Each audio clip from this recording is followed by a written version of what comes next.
Le 15 avril, une année jour pour jour se sera écoulée depuis que le conflit armé au Soudan entre l'armée du pays, présidée par le général Abdel Fattah Burhan, et les forces de soutien rapide, commandées par le général Mohamed Hamdan Daglo, aura éclaté en ébranlant la vie de toute une région. Humanitaires et experts dressent un triste tableau. Famine, déplacements, violences sexuelles, violences ethniques, la liste est longue et visiblement aucune issue politique n'est en vue.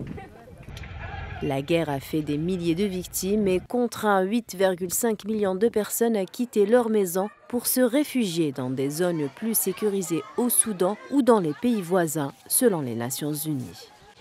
Pour l'ONU, le Soudan vit une des pires catastrophes humanitaires, la pire crise de déplacement et bientôt la pire crise de la faim du monde. De manière générale, près d'un an après le début de la guerre, en avril 2023, la situation reste assez désastreuse, avec très peu de développement ou de percées en termes de négociations.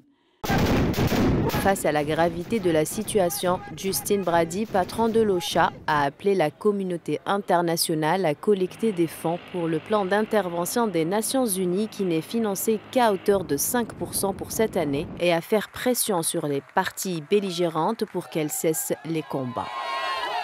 Quelles sont les solutions pour arrêter la guerre? Tout d'abord, il faut sérieusement tenter de restreindre les tierces qui financent les belligérants au Soudan et qui profitent de la poursuite du conflit. Il faut également tenter sérieusement de responsabiliser ces personnes en les désignant et en leur faisant honte, mais aussi en imposant des sanctions.